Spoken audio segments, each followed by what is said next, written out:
Hello, welcome to Free Will, Science, and Religion.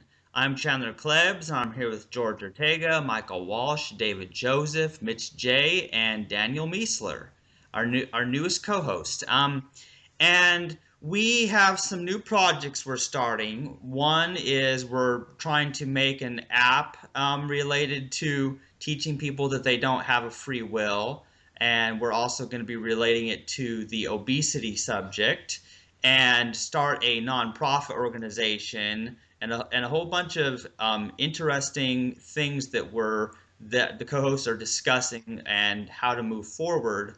So I believe I'm going to turn over to Michael Walsh. Is that correct? Yep. All right. So the basic idea with the app is what we want to do is we want to create a free app. Doesn't necessarily have to be one kind. It can do a couple of things.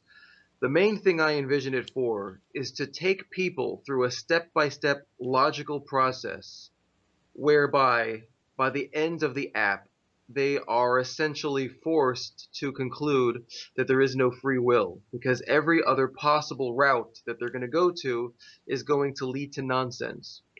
And it'll be a free app. It'll be available for Android and iPhone and all the major brands. And also, in addition to the app, because not everybody will download that, have a widget that you can embed on a website that essentially has the same thing that you'll get on the app.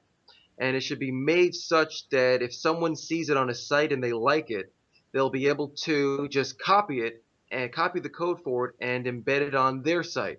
And so it can just spread through the internet that way. And it'll be free and it'll be available. And the goal with it will be to get it on as many websites as possible. So if I'm on a website and I see it and I say, oh, I like this, I want to put it on my site, there'll be like a little click down box where you can copy the code and just put it on your site. And it'll spread that way. And another idea with it is to maybe create an app or widget in the same manner that kind of teaches people that when it comes to gaining weight and obesity, they don't have the free will of that would create the kind of guilt that a lot of people have for being overweight. Their overweightness is a product of environment and genes and DNA, and it's the same thing there. And we could actually do the same thing with homosexuality. We could do the same thing with almost any idea. The app could be modified to do all different kinds of ideas. Addiction, all different things that people deal with. Another thing is we want to create a Patreon account so that we can have people donate money to keep this thing going, so that we can create the apps and we can do other side projects. And the way Patreon works is a couple of different models. I'm not 100% sure how it works, but I know that a lot of YouTubers use it now. And so a lot of YouTubers do is like they'll say, "Hey, look, donate $1 for every YouTube video I do, and if you can get 2,000 people to donate $1 per YouTube video, you put up, 3 or 4 YouTube videos a month, and you're talking about $10,000 a month. That's more than enough to keep a person, alive and well fed on making YouTube videos. So that's one thing. And then the other thing we want to do is to create a non-for-profit, a no free will based non-for-profit that is used to generate money to educate the general public on the topic of free will and to teach everybody that it is an illusion. So the app, the widget, the Patreon account, and I guess it'll be a 501c3 non-for-profit are on the horizon. So the plans are we're going to create them, and that'll help us be more stronger in furthering the message and educating the public on the illusion of free will. All right. So Mitch, Daniel, you guys are hearing this for the first time. What do you think about it? I'm not hearing it for the first time. I watched the. Oh, sorry. Yeah, this is Daniel. I think it's an interesting idea. I'm interested in how the workflows would work in terms of as you're clicking from one thing to the next, because that's really where the logic breakdown occurs. Is if you ever have a transition that someone balks at, they will basically discard the app. Yeah, well, Great. the idea I have for it is there's a site called proofgodexists.com. I don't know if you guys have ever heard of it. It's run No. by this crazy, he's this crazy Calvinist guy named Cy Ten Brugengate. He's a Canadian. He's a Dutch Canadian. I call him Cy Ten Stupid Faith. Actually, that's my nickname for That's crazy. him. He has No this free will. site where you can go to, Proof God Exists, and it has the same kind of thing that I'm envisioning, but I want to do the same thing for free will. But he screws it up somehow where it doesn't logically conclude God exists. There's a way out of it. And I wrote a whole blog post on that. But I have the same idea where there's a question posed and you have 2, 3, maybe 4 options, and you click on one, and that will there'll be options related to that. So it'll be like a whole big flow chart where yes, no, and if yes, then you get 3 options. If no, you get 1 option, whatever. And by the end of it, all the things that lead away from determinism or non-free will lead you to nonsense, and the app will explain it to you at the time, and Let's so give there'll really be no way around. I mean, a person could get angry and throw their phone in the toilet, but hey, whatever. let's give the listeners an example. George, Well, yeah. you came up with some great preliminary questions, I All think. right. So yeah, if you guys have this in front of you, it's all right. But like basically, we give them the question is why can't Bob lose weight, right? And they get 20, 25, 30 different options. They're asked to pick the one that they feel resonates the best. And they're also told, they can always go back if they got it according to one. There'll be a way for them to go back to the same question and try a different route. But so like From let's an say they adventure book. right, so let's say they pick the first one. He hasn't tried hard enough. Okay, this is the first tier answer to the basic question.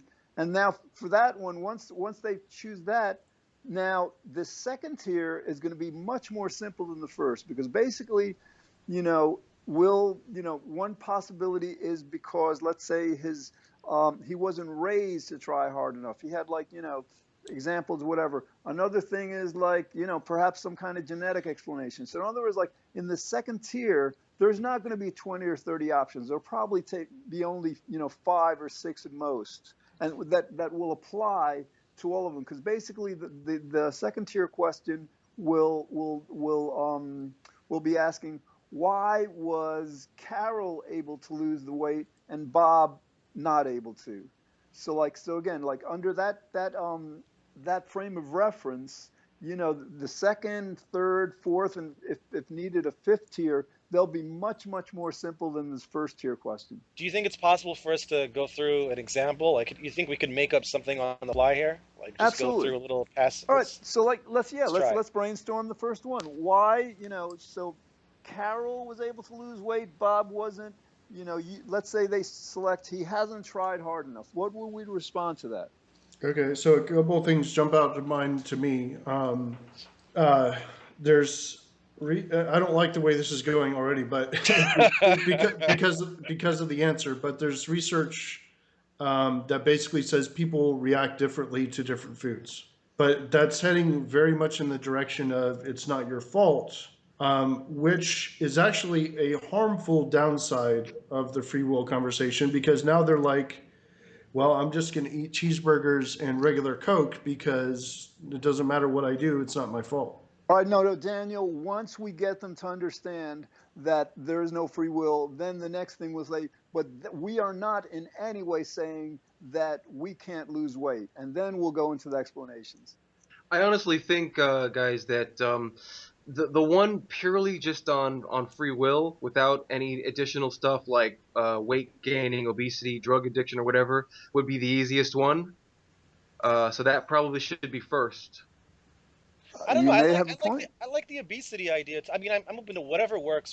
Whatever. I don't know what strategy is best, but the reason I like the obesity one is because free will believers, the way they usually operate in their lives, is that at certain moments they act as if there is no free will, and then at other moments they act as if there is.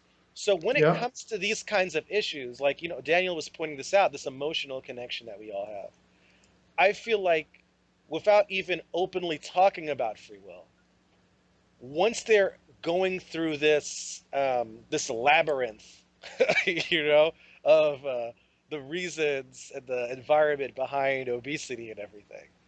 Their brain is operating in a way where even though they won't admit it, they are living in a world of fat free will. That's what they're doing. They know this is reason versus reason versus reason.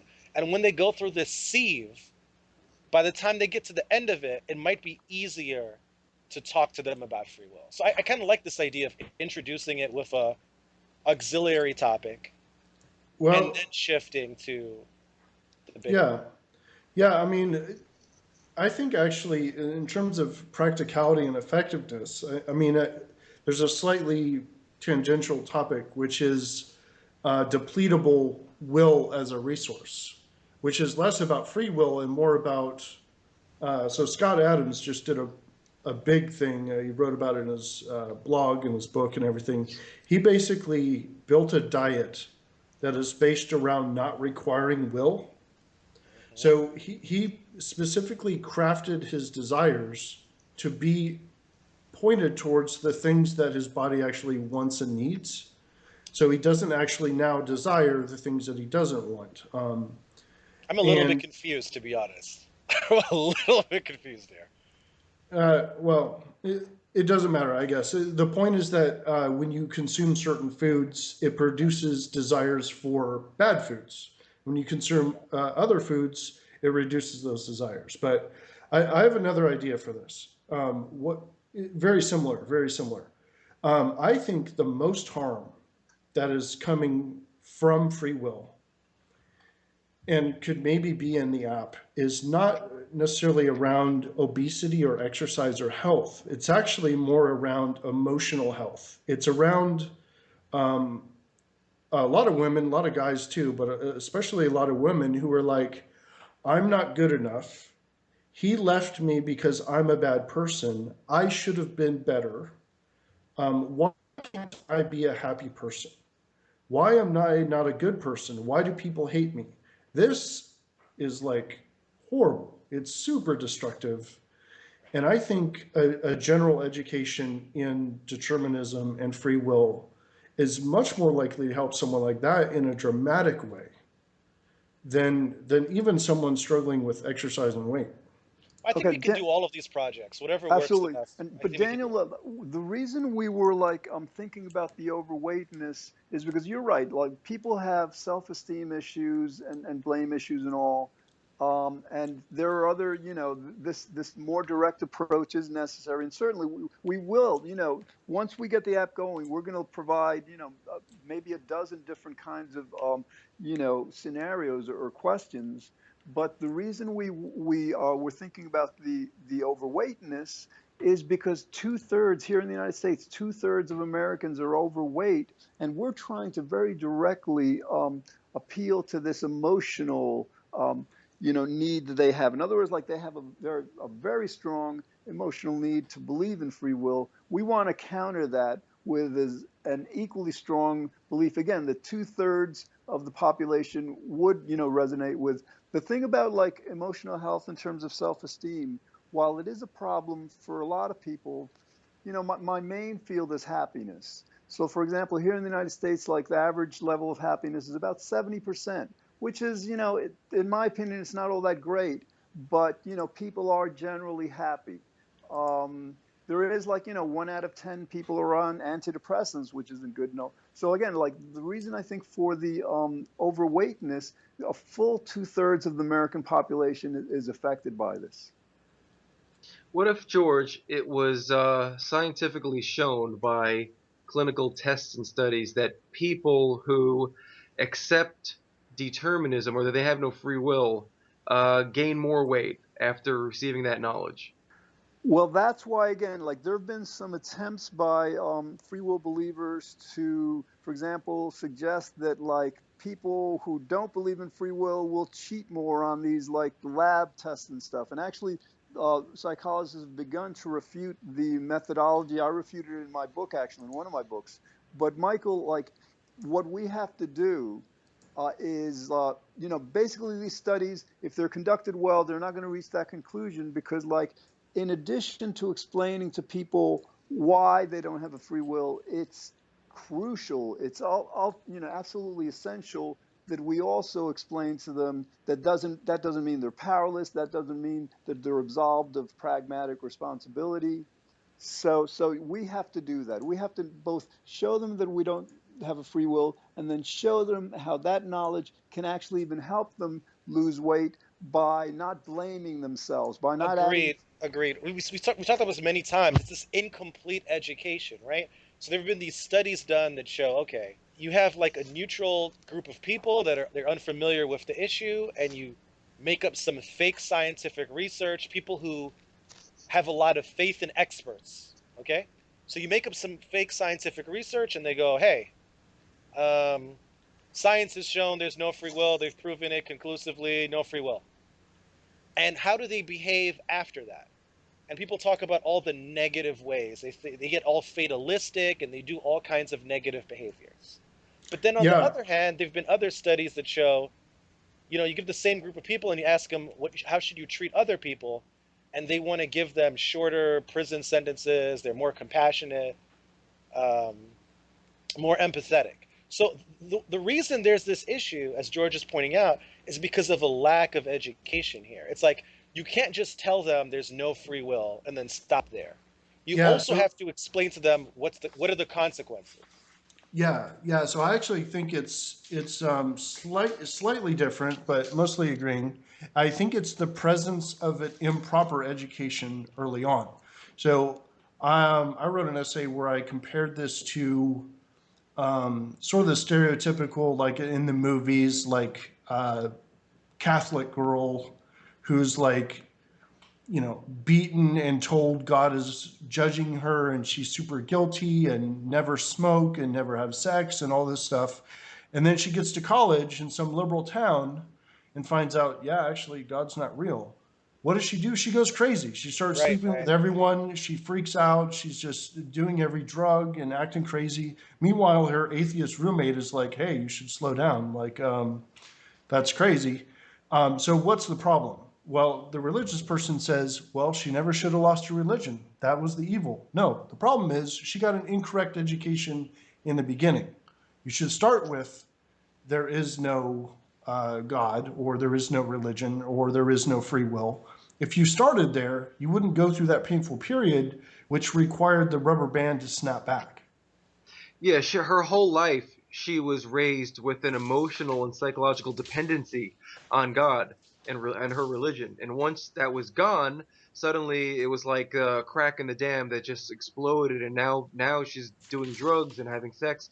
She should have been taught basically that the reasons to not overindulge have nothing to do with staying faithful to God. They have to do with practical reasons for health and long-term life expectancy and various other different reasons. She didn't have that, and so once God was gone, her only reason to not indulge in everything to the maximal degree was gone. She didn't realize that there are other reasons why you shouldn't do that. Yeah, Uh, it's like removing the wrong reason to do the right thing. all right, and so Daniel, Left her with this no reason. right. So this addresses actually, you're right. So like, let's talk about the not-for-profit we want to form. I think one of the things that we want to do under that organization, that association, is to advocate for the teaching of no free will in schools. Now, naturally, that's not something we can expect will happen anytime soon, but that's an avenue. Mitch, let me ask you something. So, like, Yep. in terms of the not-for-profit, would you want to like head it up? Would you want to kind of like be, because like basically we have to now start basically assigning ourselves to different teams, different projects, the app, the widget, the fundraising and all. Right. Well, So one project at a time. Right. all I right, think all that right. would So be I we'll so, but think that here's would the be thing. wise. I just had an idea because Daniel, I mean, you've written on this. We all have written things about this. Um, and Mitch, I already described this to you before. But under the auspices of this new association, Yeah. we can publish a book. And if it's we might actually be able to get a bona fide publisher rather than self-publishing this. That Certainly. I but the idea is that bloggers, bloggers refuting free will or the internet free, so like we can each, I think, like contribute, let's say a couple of articles. That'll be at least half the book. And then we can reach out to other bloggers like Coin and, maybe other people out there to, to publish a collection as an additional project to the app. Yeah, so the only thing I would say, George, is, I like the enthusiasm and everything, blah, blah, blah, great idea. But I'm very much interested in advertising. It's not just, doing the project, but making sure it gets out there. So, all of these projects, I think, have a lot of potential. And I think one step at a time, 'cause Well, I don't think there's can any we talk rush. about the advertising, or do you want to, how do we address No, that? when I say advertising, I mean getting people. Are we talking about the same kind of advertising? I'm I don't talking know. about. I'm not sure. What I'm referring to is getting people to be aware, promoting. I mean promoting what we're doing. So I want more eyeballs on the activities that we're doing. I think that's more important, quality over quantity, as they say. I think there's a decent chance that I could get Harris to tweet about it at the very least. Okay, excellent. Yeah, I had a few things to say about why the obesity is a particularly good topic to connect the no free will issue to, because I find it to be the most visual of all issues. Because when we talk about free will belief, we talk about it in the context sometimes of people's religious beliefs or their political philosophy or how it relates to the fact that they don't choose their sexuality. But the obesity thing is better than all those other topics, and here's exactly why. Because in order to find out someone's religious beliefs or where they stand in politics or other things, you have to ask them. But when somebody is fat, you know it when you see them. You know what I mean? Likewise, if they're skinny, you know it when you see them. And because it's visual, and because visual things that people can see in front of themselves, right before their eyes, that catches their attention more. That's why people are so astounded when they see, weight loss before and after things, because they're thinking, whoa, what did this person do? You know what I mean? And here's the deal. I think if we can find a way that an understanding of determinism helps educate people and helps them actually lose weight, determinism becomes the hip new thing. Chandler, that's excellent. Absolutely. All right, but Oh, interesting. Making it Mitch, fashionable. yeah, Interesting. Mitch, let me get back to your point now. You're right. I mean, promotion is what we're all about. And we're trying to figure out, like, so like, I'm thinking that, like, in other words, right now we have this podcast, but I mean, this podcast, not many people are about podcast people and all. I think many more people are app people. So, in other words, like, once we have this product, then I think our promotion efforts have something to kind of like rally around. We have like, we have something to really offer. Yeah, one other thing I want to say about the whole obesity thing. So I do a decent amount of reading or thinking about sort of improvement or how to iterate and improve algorithms for doing various things. And one of the sort of pieces of wisdom I've come across is the idea that learning is an integration problem. So it's not a problem of people not getting enough new information.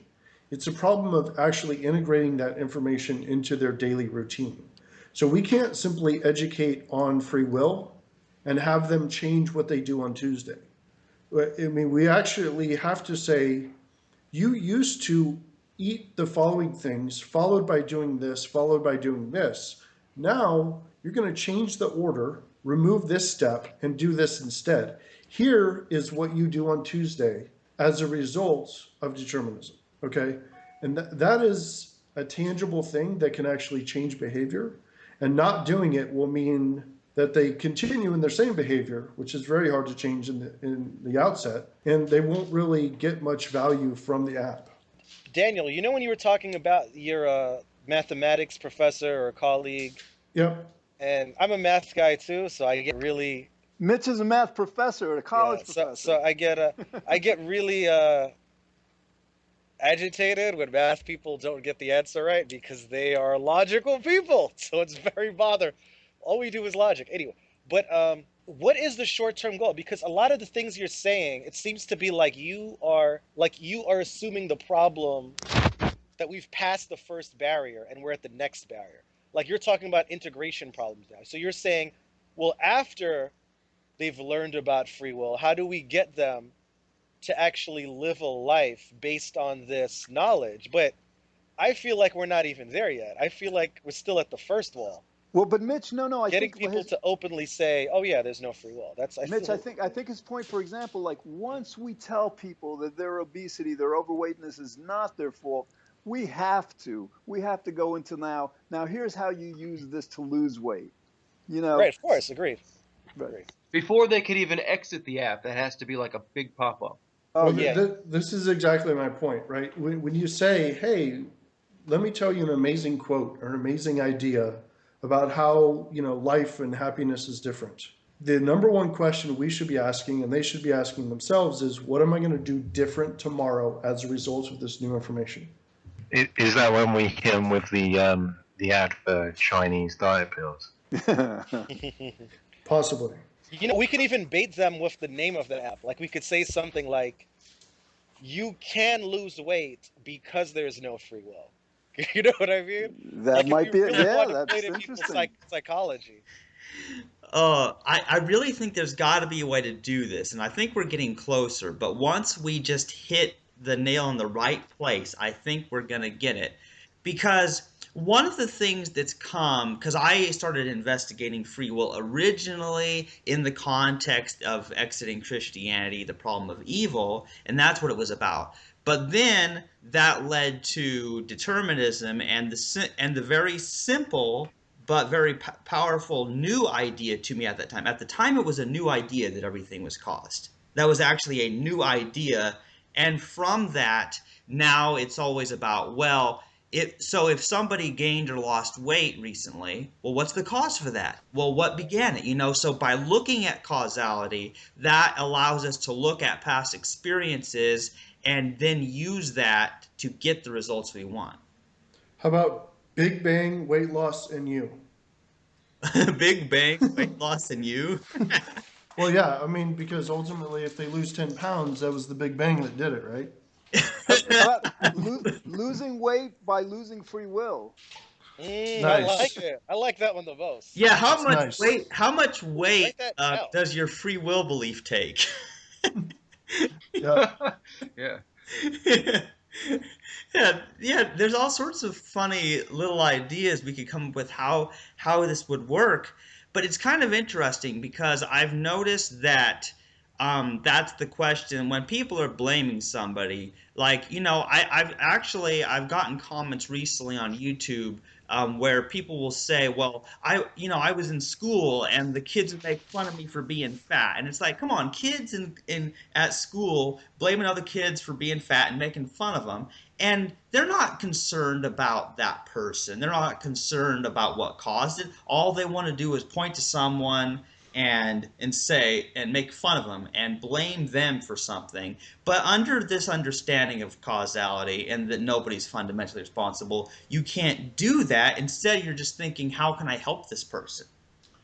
Hey, guys, I think that's a good point. I just thought of something a little more, I guess, pessimistic. So check this out. If we approached 100 people on the street, random people, let's say fat people. By the way, I'm a subject matter expert here. I'm actually like 280 pounds, so I'm pretty athletic, so people don't normally think I'm that, but let's just call me an expert in the field. Um, but if you took, say, 100 fat people and you were like, guess what? Free will doesn't exist, and let me show you why. How many do you think you're going to change their minds? Not Well, many. Well, I actually you're just right. tried this with someone, and they flat out refused to accept that. Even though I went through the logical argument and cornered them logically, they still will not accept it. No, Daniel, absolutely. So that you're probably going to end up with a very low number. Right? I'm going to put it at like 10 to 20%. all So right. here's an issue, real quick. If for people who do not accept the premise, we have the same situation as the research that was done, which means If I just go outside and I ask somebody, hey, guess what? It looks like you're a little overweight. Guess what? There is no free will. They're going to be like, all right, I'm heading to Safeway to buy Ben and Jerry's then. In other words, unless you are 100% effective, you are actually counter effective. Well, I agree that's not the method we would be approaching it. We would not be just going up to fat people and telling them there's no free will. That's not the way we would be handling Right. this. Okay, And, I'll and scratch that off my list for tomorrow then. I was in about to do terms that. like guys, in terms of a guiding philosophy, how many of you have read Malcolm Gladwell's The Tipping Point? I've I heard of have. it. I've read All it. right, because like that is the context where we have to see what we're doing under. In other words, like a lot of times we think, hey, without being a major corporation, having access to like these politicians and all, there's not much we can do. Gladwell, in that amazing book, it's really a classic, shows how little things become big, how little products become big, how little movements become big. So for those of you who haven't read it yet, I would totally recommend it, just to put our efforts into context and how we're going to try to do this. Okay. Get a Everybody still little. there? Yeah, I'm I there. There was just a natural lull there that was kind of weird, but I guess Yeah, we're deep still content. here. I had another point. I just wanted to, a concern of mine, George, that you mentioned earlier about the non-for-profit. And you said that it should be mainly geared towards educating school kids on non-free will. How would that really No, work? no, no, no, no, Michael, no. It's like eventually, not mainly like that. And actually, that's I think we may not want to attempt that until we get a lot of adults on board. Because like if they think that we're trying to brainwash their kids into like believing that they don't have free will, that Yeah. so but Well, Well, that maybe that we should consider not even doing that at all, or the educational campaign should not be focused on trying to get non-free will taught in public schools. Maybe the educational campaign should be outside of school altogether. well, I mean, like we certainly, Because you're hitting a very touchy subject, even more controversial than trying to get evolution taught in school. And there's been a 150-year battle over that in this country. Michael, I agree with you completely. That's, like we have a lot of things to do before we tackle that. I know. And we may want to leave that to others. Who we knows? should definitely teach logic in schools, though. That's the real problem. There's an Logic is not. idea. Yeah. Oh, I thought you. Oh, you were being So sarcastic. I basically, thought you. so I thought you were saying basically, so basically, don't accept beliefs unless there's evidence to support them. That's this is. Yeah, this is a big problem. Like you, who gets to learn logic? Okay, you have to be a computer science mathematician, maybe a philosopher. Legit. Only you have to go in a certain career path, and for many people, it's not even until they get to college, yep. until a certain, that they really learn. And I mean simple logic. I'm talking about truth tables. I'm talking about, predicate logic. A implies B, the contrapositive. These are the fundamentals of rational discourse. And in school, it's like it's taboo. It's like you can't. So people grow up with all these irrational beliefs and they just try to do the best they can, but they don't even know how to have a conversation. You know what I mean? Yep. This is a big problem for me. This really bothers me sometimes. Well, so let me give you a sort of a challenge here. So, what if it's the presence of bad belief and not the lack of good training that's doing that? So, I for think it's both. example, my I think it's friend both. Carl, who's a PhD in math, and oh, by the way, a minor in physics, just to get some extra spice to the. Mhm. So, minor in physics, and he's still a compatibilist. That explains why he's a minor in physics. I'm kidding. I'm No, kidding. there are a lot of physicists that are compatibilists. A lot of them. Absolutely. Absolutely. Most So, philosophers are compatibilists. well, Most well, everybody. right, right. But that's, I mean, the thing is, being math and physics, goodness, I mean, you got to be a, anyway, that's a lot of science taking you in one direction to go in the opposite. But what I'm saying is there's something else being taught to this person that is overriding it, as opposed to him not having enough training in the other. You know what I mean? So, Yeah, for but example, I, Scandinavia, maybe they're just not. I mean, if you and I have asked a few people, plural of anecdote is not data, but you talk to people and they're like, well, yeah, that makes complete sense to me, but what do I do different tomorrow? And that's why a lot of people are compatibilists. You just say, what do I do different tomorrow? And I say, actually, not really, because it seems like you're mostly incompatibilists. And they're like, all right, well, why did I have this conversation then? Because they're already in that mode. In Scandinavia, they've already been trained logic and basic stuff. They just didn't get the garbage with it. Are there a lot of free will skeptics in Scandinavian countries? I mean, we're referring back to the Scandinavian prison reforms. Okay, yes, okay. No, but so so here's the issue, right? So I have a good friend of mine is a neuroscientist, but Yep. his area of research, his area of expertise, um, had nothing to do with anything that clearly connects to free will. I had a conversation with him about free will, and I'm like, wait, what is your stance on it? He's like, oh yeah, most neuroscientists, their position is we're not sure if there's enough evidence. That's what it is. It's like they really, really feel it, and because they really feel that pressure from those hard incompatibilists, because everything they do on a daily basis is evidence.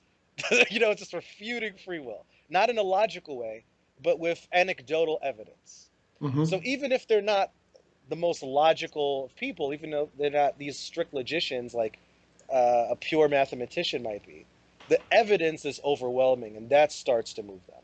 In a similar way, this is I suppose it's analogous to like how many biologists, um, they just can't handle creationism. They just completely reject creationism. They might be religious, but everything they do on a daily basis is just strong evidence against it. So, well, I'm not saying that by teaching logic it'll solve all those problems. I'm saying it lays this foundation that we need as a society.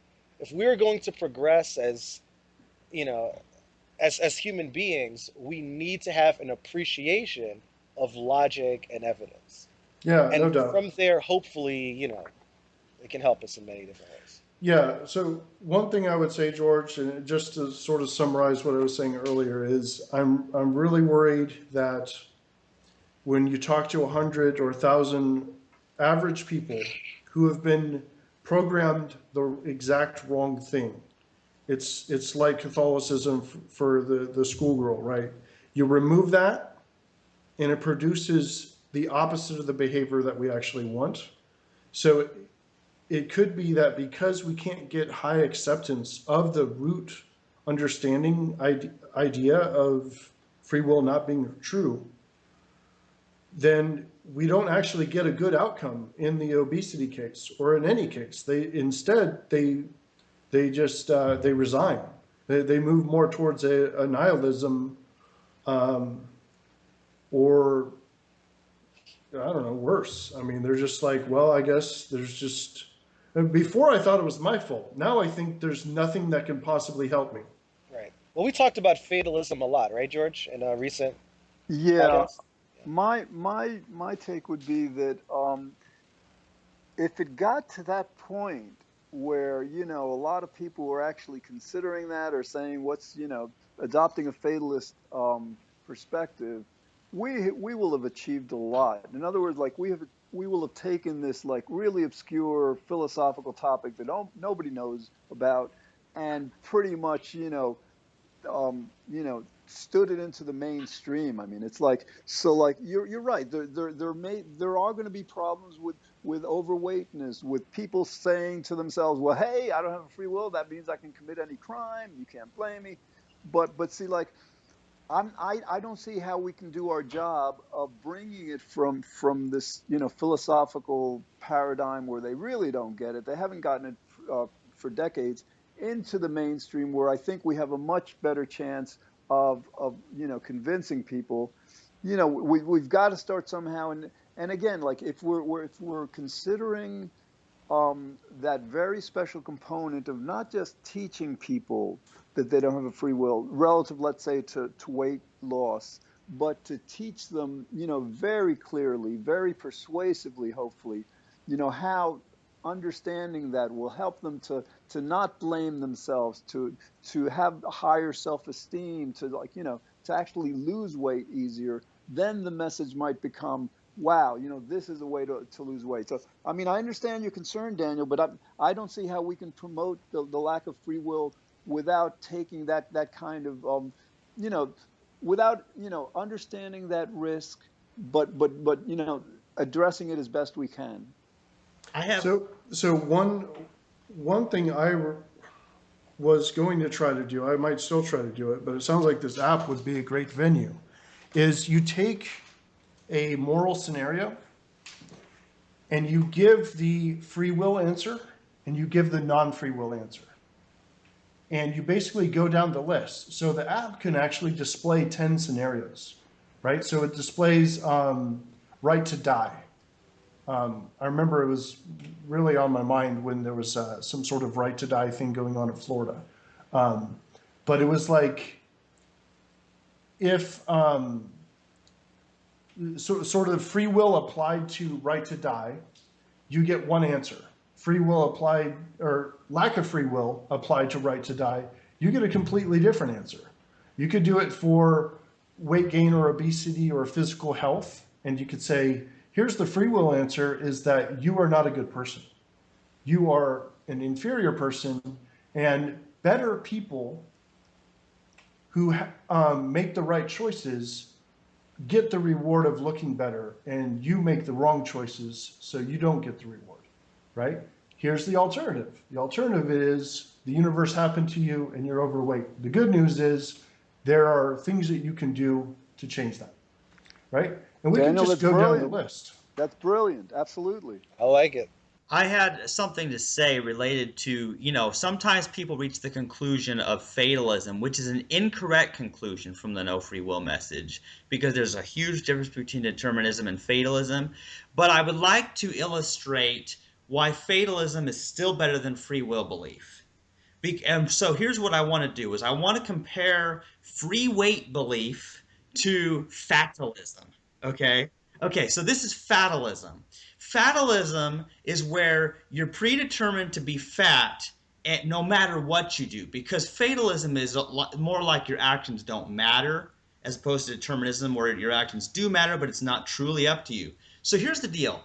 Currently, people believe that people can freely will their weight. So we'll call this free weight belief. So they blame people for being overweight. But let's suppose that everybody became fatalists, so that everybody's predetermined to be whatever weight they are. And so some people are super thin and other people are extremely obese. But here's the deal. Because nobody is blaming and shaming and guilting people, sure, people still have weight problems, but they're treating each other better. And so it's still better than the current system. Yeah, Sounds good.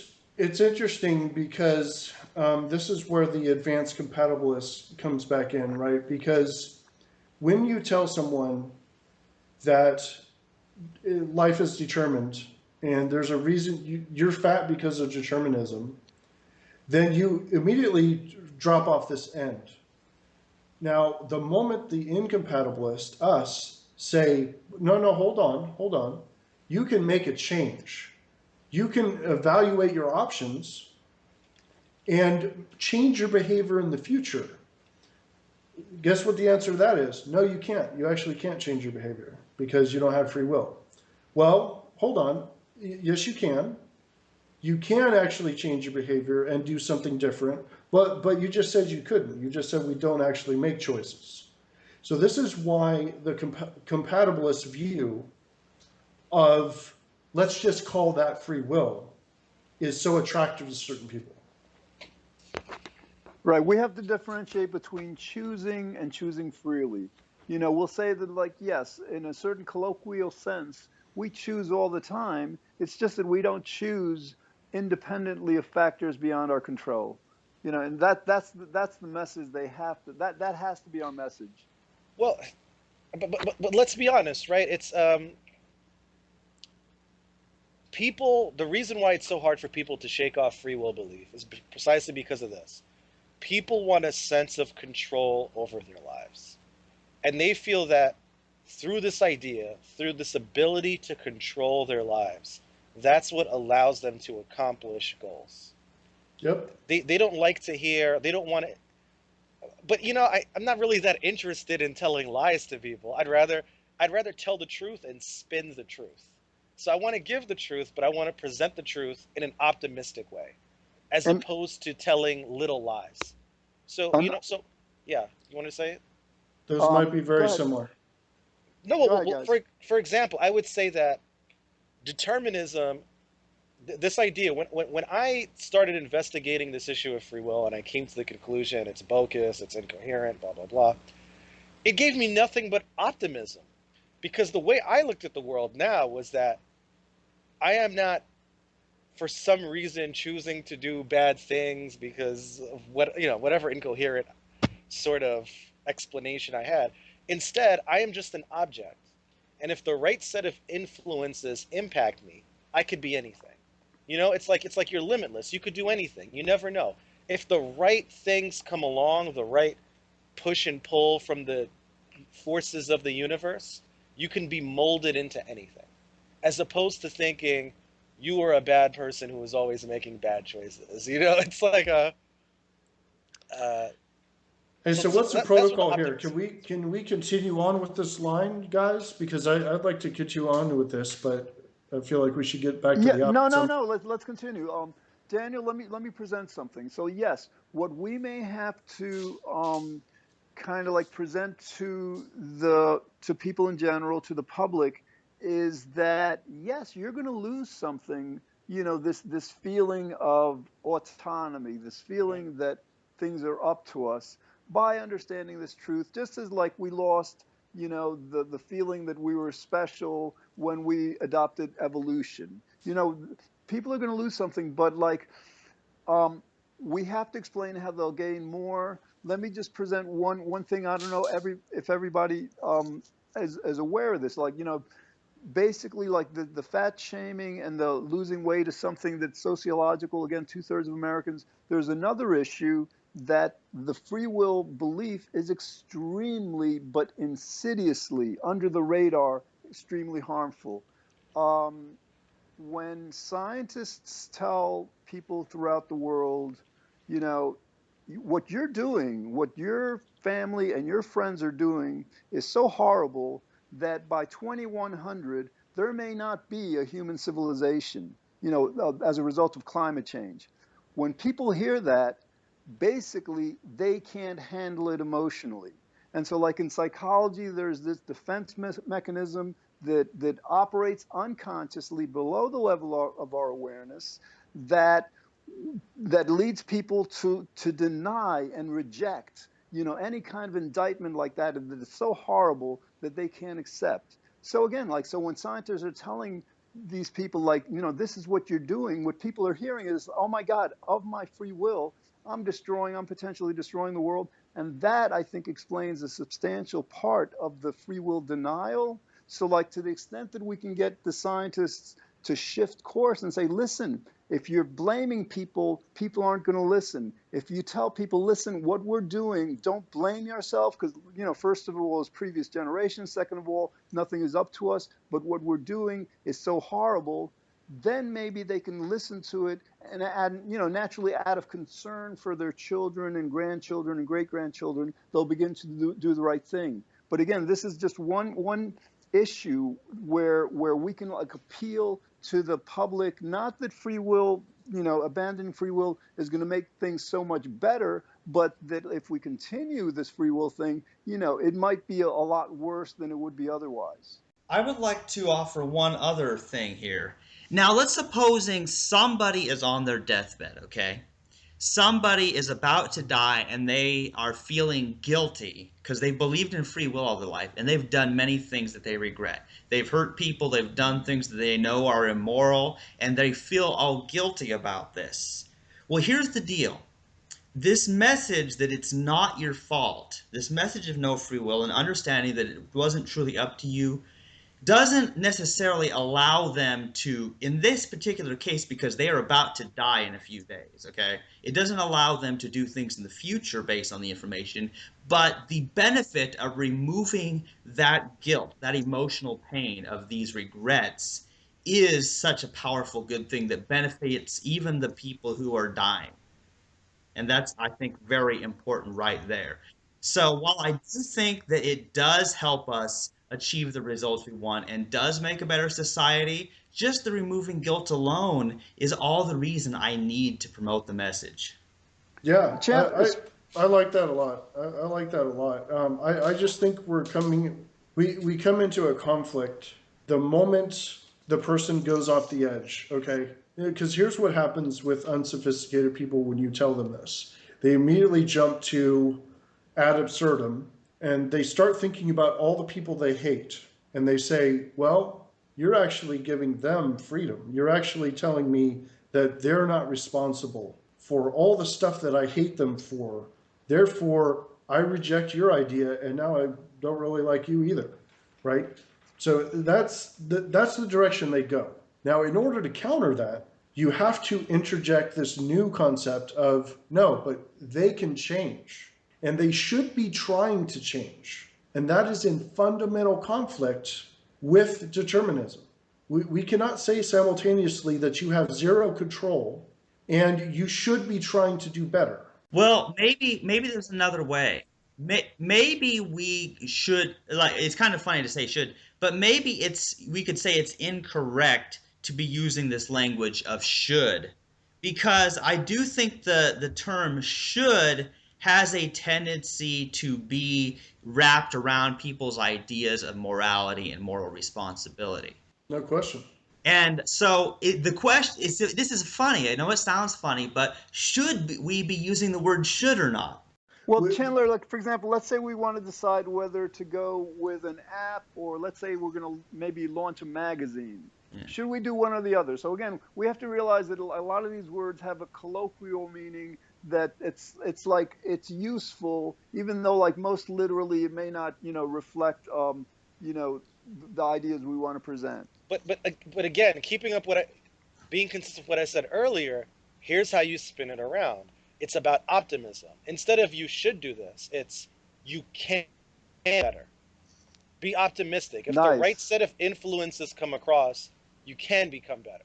Can you become a lawyer? Yes, you can. If your brain changes the way it needs to, if you are accepting of the information, if you gain an interest in the legal system, yes, you can. There's nothing that separates you from the other person apart from the physical nature of that person's brain. You can become that person. Hey, Yeah, I would just want to say, I think the concept of should, like what George was saying, should we create an app this way or that sort of thing? What we're saying is what achieves the results that we want. And that's where the should comes in. Should is always contingent upon our desires, our motives, our goals. And I think that needs to be understood. yes, absolutely. And that I actually did a thing recently on lupus liberals, which is an idea of a liberal that's attacking itself because it becomes rampant. And it basically forgets about the goal of humanism. So it's attacking humanists who are in turn attacking non-humanists. So it forgets about humanism being the goal, and then it attacks the wrong thing, right? So have you guys seen the Lego movie? Oh God, it was insane. Yeah, the one with Mr. Business and that one Lego guy who was the special and That Yeah, was like so MTV on steroids. well, so let me see if this is interesting to you guys. So the way I interpreted this, and I'm pretty sure this is the way that they wanted it to be interpreted for those who saw it. So this guy, this Lego, he was not special. Okay, he was not special at all, and hopefully there are no spoilers here. I guess I just ruined it, but that he's not special at all in any way. They made it very clear that he wasn't special. He wasn't smart. He wasn't anything. The only thing that he had for the duration of the movie and allowed him to win and achieve victory is he had the belief that he was. Okay? Now, at the end of the movie, they said, look, and it was Morgan Freeman, and he's like, look, the moral of the story here, basically, is that everyone should believe they're special, at the same time believing and realizing that they're actually not. This is the duality. This is the unified theory that we actually need for the free will discussion. Because when you wake up in the morning and you say, I want to be a better person today, you do not think to yourself, I hope my brain is in a better configuration. You must embrace the belief that your actions can change outcomes. And that is a fundamental disconnect. It is a fundamental opposition to actual truth and actual physics. But it is a useful illusion. Okay, when I see a rainbow, I want to smile and not think about wavelengths. Right? All right, but no, Daniel, Eh, like again, my primary field is happiness. I've done almost 140 episodes of a TV show on it. I lead meetups in Manhattan and White Plains about it, and like the foundation to this whole thing, it's been a move. I've been doing this since 2000, 2003, whatever. Is that like we can become happier if we do this, this, or that. So yeah, so like we're not, again, like it's very important, like what Mitch was saying is like, understanding that we don't have free will means that that these opportunities arise, but just the idea that like with, especially like with criminal responsibility, with the other part of it, that like just as like not having a free will doesn't give us license to do whatever we want wrong and get away with it, it doesn't mean that we can't do what's right and improve our lives. And we have to present that message. But in other words, I've been presenting this message in very straightforward language, because a lot of times I'll bring in this free will thing into my happiness meetups as explaining how they can become happier without it. And we can frame it within a colloquial kind of like language, and with concepts that people will understand without appearing contradictory, in a way that they'll understand, fine, fundamentally things aren't up to us, but what we do matters profoundly. Well, and that's the pivoting that I'm talking about, and it's a distinction without a difference, right? It's it's basically saying, yes, go out and be a better person, try harder, do your best, and all of those statements, which are deeply humanist, they bring about happiness, or they can lead to it, or can assist with it. Like, these are all good things to say. Humans should be saying these things to each other. We should not strike these from our vocabulary because they conflict with physics, but they do conflict with physics. And this is a How? contradiction. How?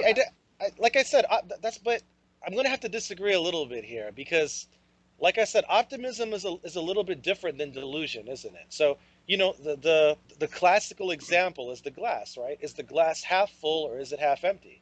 It's not lying to say it's half full. It really is half full. It's not lying to say it's half empty. So Right, I because am the just, spin is on the word. Is the yeah. word positive or negative? But it is lying to say I can make things happen when I can't. So I'm not sure. I don't really endorse that. I Okay, don't. let's get very, very tangible in very real world scenarios. So let's take obesity. Let's take any scenario where I'm in trouble and you guys are helping me. Okay, so I'm 280 pounds. Okay, and you guys are, hey, here's the thing. I started doing shakes. I started doing one finger handstands. Like, I really recommend you guys look into it. Um, in all cases, you are recommending a course of action for me. And the implication is that I will change my behavior and I will do something different tomorrow as a result. This is deeply rooted in illusion. We But must but understand we're that. but Daniel, we're not saying that the Big Bang didn't compel you to change. We're saying that we're becoming part of the causal chain that leads to your changing. Yeah. Here's how I want to respond to that. Okay, somebody is saying, okay, I want to lose weight. That's what this. Someone's coming and like, well, I want to lose weight, but I don't know how. So here's the deal. Those who have successfully lost weight and the scientists who have studied how it happens, they can provide the information which that person, once they get a hold of that information, will act on it because they already want to. So there's no illusion, there's no violation of anything here. This is just somebody just needs the information to help them achieve the results they want. Okay, but again, if you're trying to get a job, you don't have a job. There's one particular position that you want, and you're trying to get it. And I'm going to help you. I'm going to say, hey, you should brush up your resume. Think about working on this. I'm giving advice. Let me ask you this: in what inconsequentialist world does advice do anything other than it is simply a, depending on randomness, a predetermined stream of inputs, which then affects outputs. But the language itself of you should do this, or the very concept of advice lives inside of the illusion. Are we still recording, by the way? Yeah. Actually, yeah, we're still recording. Well, this is good. This is relevant. If you guys don't mind, I would like to take a couple seconds to comment. Okay, so Daniel. Okay, first thing. Okay, so someone can give you advice, and that advice, it could just be a bunch of empty platitudes, right? That information will affect your brain, but it might not have that desired impact. That's true. But like when it comes to weight loss, I think there's one major, out of all the major factors that affect people that make them unable to lose weight, I think the most important one is this. Many people simply just don't enjoy diet and exercise. They do not want to change the way they eat because they like what they eat, and they do not gain pleasure from exercising. And that is the difficult barrier to overcome. So if you have an honest conversation with such a person, you would say, instead of thinking about the ends, let's think about the path to the end. Okay? So the issue is, can you imagine yourself being satisfied eating these kinds of things instead? Would you be happy doing this kind, having this kind of physical activity? Okay, let's role play issue. through that. So Right. well, in this case, I actually am. So that, again, I'm an expert in this area. So let me ask you, what should I do different in this world without free will? I want you to tell me how to change my behavior in this world without free will. I can answer that because Go ahead. right now I'm trying to bliss out. One more project. I'm telling myself, for example, like you ever hear this statement: neurons that fire together wire together. Okay, affirmations of that. This is like psychology. Basically, I know that in a certain sense, my brain is a computer. So when I tell myself, I feel completely happy, and when I kind of make myself happier, just willfully going from like a less happy state to, I know that that's going to affect my mind. So yes, I understand that it's all predetermined, but I also understand that to the extent that I do that, every time I hear myself say to myself, I feel completely happy, I know that my brain is changing. So Daniel, what would we tell you? Related to Mitch's paradigm, basically what you want to do is you want to condition yourself, you want to self-hypnotize yourself, however you want to frame it, to like and prefer certain foods. And this, you can do that. And that's what auto-suggestion and self-hypnosis is about. We basically can change our attitudes. Sometimes society changes it for us, but a lot of times, through good advice from someone else, we can see the wisdom in it and then just recondition ourselves. Or you could just keep looking for delicious vegan foods until you get them. You know what I mean? That's like, okay, so if your issue is that you really, really like food, you enjoy food, you want food that's tasty, and it gives you pleasure. The real problem here is, let's try to get some tasty food that doesn't make you unhealthy. Yeah, but isn't that already either going to happen or not going to happen? Why am I involved in this at all? We don't know, though. You're right. Yeah, It's either going to happen or that's not, but fatalism. we have no idea. We don't know what's going to happen. We always try. Yeah, things don't happen by themselves. I mean, these podcasts don't record themselves. So it's not, the thing is, it'll be predetermined because of what we do, not in spite of it. Right. Yeah. Right. But so, I mean, that's why we need this, and it really doesn't need to be called dualism because it's ugly, just like dualism. I mean, it's that leap right there is a leap that, dude, like so few people can make that leap. That is like virtually impossible. Would you talk about advice in the context of a deterministic world? It is so easy to slip off into nihilism or fatalism. And by the way, fatalism is actually, how are you guys using fatalism here? That what's predetermined to happen is going to happen regardless of what anyone does. Okay, that's true. It also has this negative connotation, as if very similar to nihilism. The fact Right, that right. But I you heard on should previous not do any. podcasts, Yes, go ahead. Yeah. but I heard on previous podcasts, and also I think here, that there's a distinction. There actually is none. That is actually true. Between what? Between what? Fatalism and our position of incompatibilism. No, there You is mean that. determinism? I think that was we were contrasting two. We were Yeah, contrasting yeah, determinism and Daniel, fatalism. our position, right, is causality, and it's not even necessarily determinism because that implies that we can predict. We're saying whether we can predict or not because things are causal, we don't have a free will. But like Daniel, what we say is like that position is different from fatalism because fatalism um, infers basically that, or implies rather, that we know the future. A fatalist is say this is going to happen regardless of what you do, but they're saying that they know this is going to happen. Where our position is like, no, we don't know what's going to happen, but when it happens, we know that it was determined to happen, that it couldn't happen any other way. Yeah, but that's actually not the most common use, and not the use that people accept. It's actually that it's unavoidable. That's what most people think fatalism means, and I think it's the number one definition of fatalism. It is I know. unavoidable. Well, right, It, and but it actually is unavoidable. right, like for example, let's say succeeding with this podcast, we can't say it's either avoidable or unavoidable because we don't know. We're going to try. Whereas a fatalist would make the assertion that something is unavoidable. It's going to happen. We don't pretend to have that knowledge. Right, Yeah, but are you guys at least seeing? I'm not saying that I'm making any progress, but are you guys at least seeing the issue here? So, and I don't know the answer here, right? I'm exploring this just like everyone else right now in real are you time. trying? Are you trying to lose weight? No, I'm actually Okay. well, I am also doing that, Okay. but that's different. What I'm more interested in is exploring this idea of unifying human experience, which is fundamentally lives inside of an illusion, Hmm.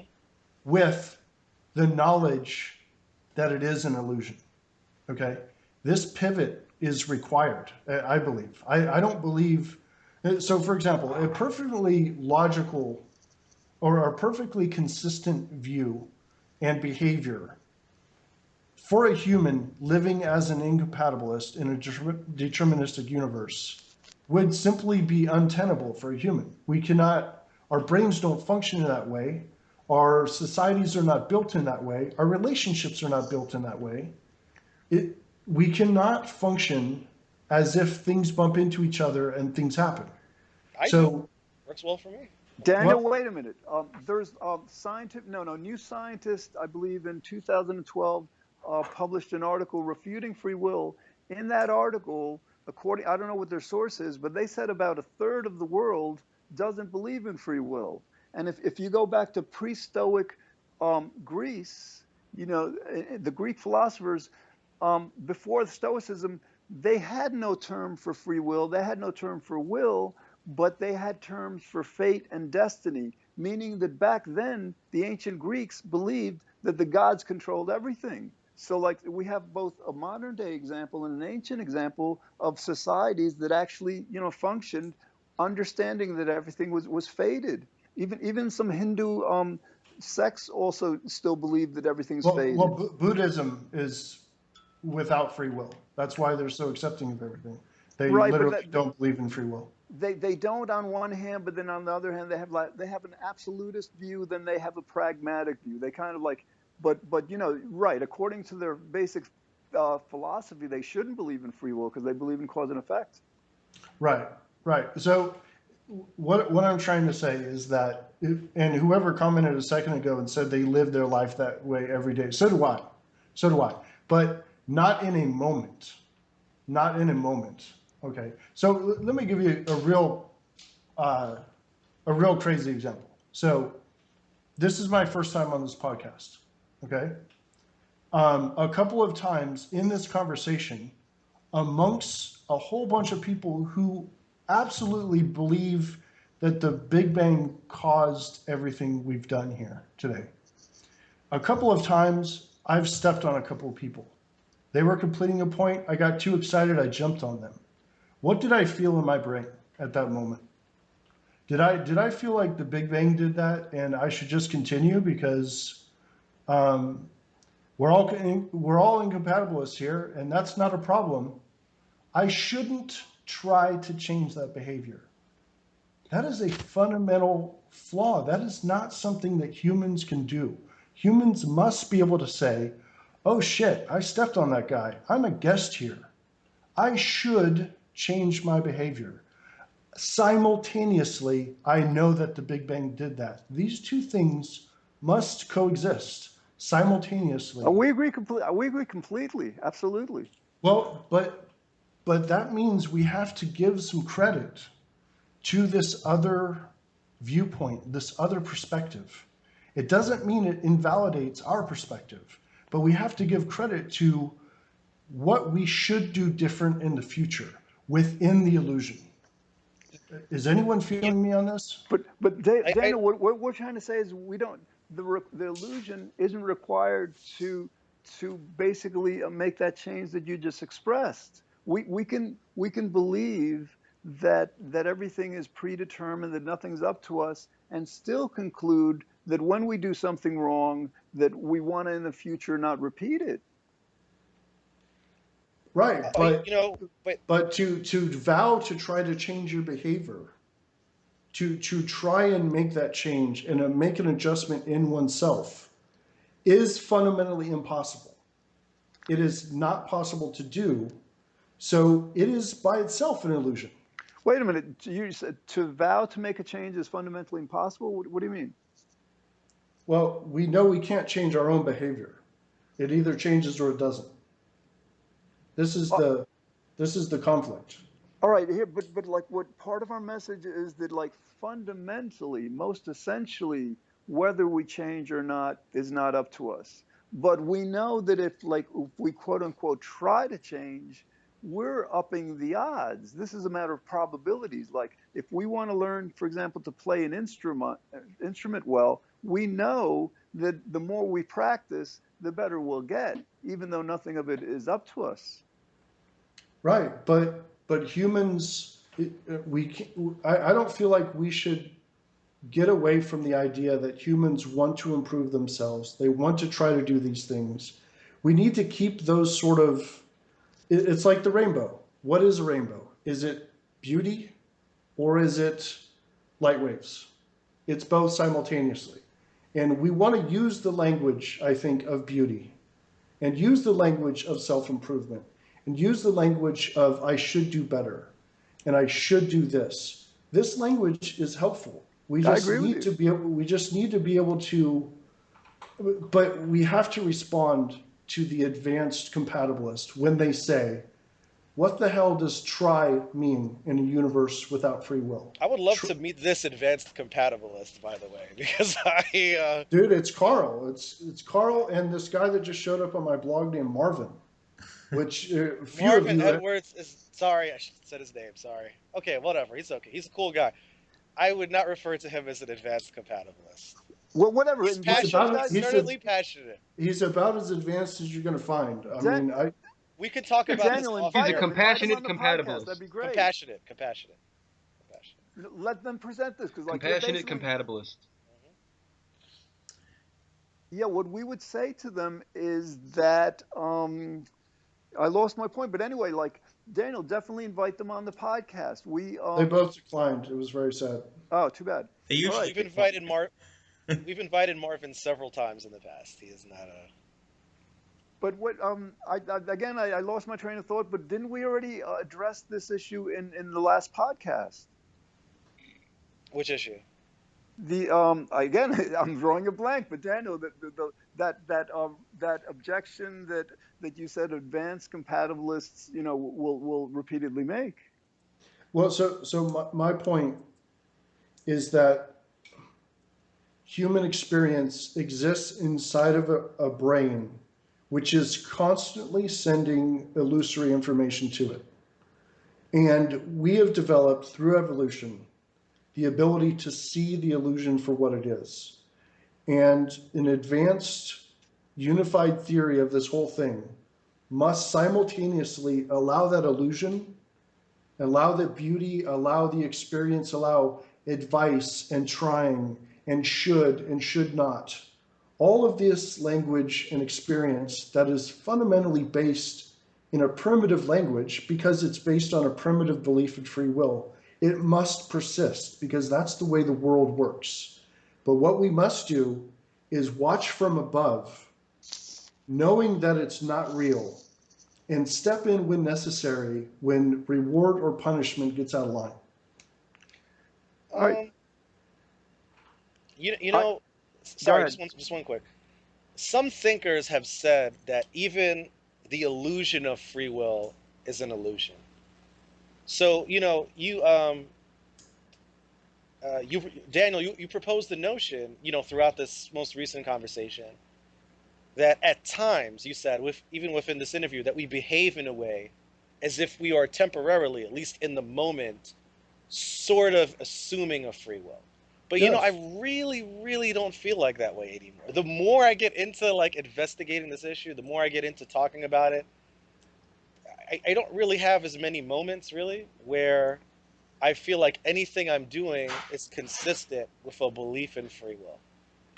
Well, The way I've presented it in my book is that it's not most technically an illusion; it's an incorrect evaluation. In other words, like when we make a decision, we don't think to ourselves, did I make this of my free will, or did something out of my control, caused me to make this. Our mind doesn't do that. Our mind just simply, you know, makes the choice Exactly. and doesn't, so it's only when this issue became an issue in philosophy, because, this wasn't even in the Bible. There's not even the term free will in the Bible. It's only when philosophers began to question whether what we chose was fundamentally up to us that people actually began to think, is this really up to me? But like most essentially, we don't, when we believe we have a free will, it's like we're actually, it's not that the illusion is that we have a free will, it's that we are deducing, mistakenly deducing, I guess, from mistaken thinking that actually we have control over things we don't. So again, I think most fundamentally, again, going back to the Greeks, pre-Stoic Greeks, you have a whole society that operated, under the conclusion that the gods, controlled everything. So I'm not sure we can make the yeah, but they statement. didn't behave that way. They, they, Well, they, they didn't go into a public forum to debate policy with the idea that the gods would sort it out and they didn't need to be there. well, no, actually they did. That's why they had the pantheon of gods. They would pray to the gods for the outcome that they wanted. Well, but weren't they not debating amongst themselves and They bringing up points and counterpoints? Well, they did both, certainly. But again, I think the idea we're trying to like get at whether free will is quote unquote an illusion or not. And for example, like um, the Earth appears to us flat. Right now, is that an illusion? Because now we understand that the Earth is an orb, and so like we still walk around like it's a flat Earth, but I don't think that anyone's under the illusion anymore that or that ever was that the Earth is flat, right? Well, this It is just this is my exact point. This is my exact point. Is we should feel free to look with human eyes at a flat Earth and treat it like a flat Earth and walk on it like a flat Earth and be completely happy with that. And when someone says, "Hey, be careful you don't fall off the flat Earth," instantly say, "You know the Earth is round, right?" right? All right, Because you know what I mean? but we don't want to. We, but are you saying though that we should hold on to the illusion? Because that's in other words, what we're trying to explain is that like our behaviors, our morality, our society can be structured in a way where it's to our best advantage without ever even like considering the possibility that our behavior is ours, is fundamentally ours. The moment we attempt to recreate ourselves, the moment we try to improve ourselves by thinking about steps and that sort of thing, we're engaging in the illusion that we have control. No, for example, let's say, all right, I am involved in an experiment where I am like, this is literally, I basically like, I created this audio file, 5 minutes of myself saying I feel completely happy, and I looped it for 3 hours. When I walk through town, I listen to it. Now, here's the thing. I know that, I don't know how, if it's going to work or not. Actually, it is working because I've already experimented with it. I don't know how well it'll work. So in other words, like when we do things, we kind of like do things not knowing the future. Like if I want to kind of like become happier, if somebody wants to lose weight, if somebody Yep, wants to yep. learn, to be, let's say, a great musician or something, we can't say, and we wouldn't say under the determinist position that we know whether we can or not. What we can say is that like if we want any chance of achieving a certain goal, being a certain way and all, that causally we have to provide the reasoning for this thing, for whatever we want to happen to happen. Right. So we have to make a change to our behavior. Right. Understanding that whether we succeed or not in this change is fundamentally not up to us. If we do succeed, we're definitely lucky. Is anyone else seeing the conflict in proposing a change to one's own behavior when we don't have control of that change? Chandler, how are we doing on time? How is this going? Okay, let me check how we're doing on time. We are at an hour and 23 and a half minutes about right now. And yeah, I mean, I think we're kind of straying off into other territory at this point.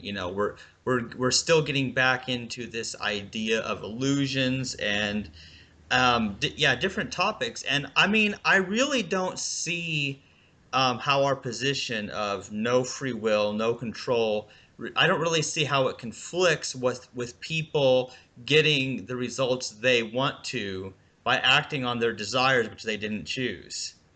I don't, and I don't see a conflict at all. Well, so to be clear, you guys are disagreeing with my point, but I'm agreeing with your point 100%.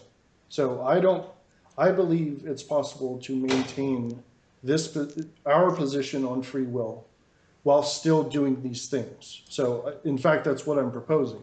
What I'm saying, especially for the app, okay, there's a hard line in people's minds. And I would say there's a philosophical conflict as well. But there's a hard line in people's minds that says it's fundamentally disingenuous to say, try to be a better person in a world where they can't actually choose. But again, What if, I would propose instead of saying try to be a better person, we just change the language a little bit and say you can become a better person and then help them instead of saying Well, try. but try to be a better person. That's not going to go away. That's like saying, I mean, it's just a fundamental human experience to try to be something else. Try to be better. Try to be stronger. I mean, that's a component of human experience that I don't think we could advocate is discarded. Do you? So what you're saying is we have no choice but to use the word try. Um, well, that's clearly true. I mean, I think we all agree on that.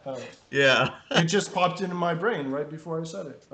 Well, yeah, because here's the deal is that there are certain aspects of all sorts of human languages, and we're just talking English, but in all languages, there's going to be words that people continue to use. But I do think that our understandings of those words can change, even if we're not able to completely eliminate those words from our vocabulary. As an example, my understanding of the word choice has totally changed since understanding determinism because I always, for like the first 25 years of my life, when I thought of choice, I thought, oh, well, I could have done this or I could have done that. But now no longer do I ever think that. I understand that I had to have done what I did at that time due to the fact that my desires plus the information I had plus the money or whatever I had at that time meant that I had to do that. And if the past had been different, I would have done something else, but that wouldn't have been up to me. So my idea of the word choice has changed, realizing choice is just a causal process like anything else, but it now lacks the could have done otherwise. No, absolutely. 100% agree. Yeah, I And think Daniel, you're raising a very important point. We're going to have to like address, like maybe we have to like suggest that people act quote unquote as if they have a free will, before things happen, and only after things happen can they say, well, it was destined. I mean, you are addressing a psychological need that people have, and we have to figure out the best way to frame it. That's a really great way to say it, George. I mean, what I'm saying is that we have a problem in the way this is heard and explained, and it will produce a conflict that can harm the app unless we address this collision appropriately. I agree with, and this is the heart of our problem. This is again, it's not a logical challenge we have. We have to address this psychological barrier. Absolutely. yeah, and I'm really glad for your input on this, Daniel, because I do think you bring up some good points, and you really are agreed with us on the fundamentals of you understand absolute free will doesn't exist, but we're concerned with practical matters of how we present this to people so they're not confused. That's exactly right, I and think it's also maintaining logical consistency inside of our own minds. Um, I, whenever I think about it at the reductionist, determinist level, like I don't have any conflicts whatsoever. But this is the reason Tamler Summers actually switched to being a compatibilist after being a determinist, is because he wanted to blame somebody. He wanted to behave as if he would blame someone. So he just didn't want any cognitive dissonance in his own beliefs. I think that was a failed position. But again, they were hitting this wall that lots and lots of people are hitting, and we just need to find a way to navigate that. Daniel, we should devote an episode to. You can present Tamler's position, and we can like come up with alternatives to it. That'd Awesome. be great. Yeah. Yeah. Yeah, we've talked about a lot in this episode. I mean, yeah, and I think we're approaching, oh yeah, we're at an hour and 29 minutes. So we might need to close this one, but this has been a great talk. And we'll visit other topics in the future. So, should I close this episode now? Sounds good. Yeah. All right, you've been listening to Free Will, Science, and Religion with Chandler Klebs, George Ortega, Michael Walsh, David Joseph, Mitch J, and Daniel Miessler. And we've talked about all sorts of different things, and I really hope that we didn't confuse you too much. Thank you for listening, and goodbye.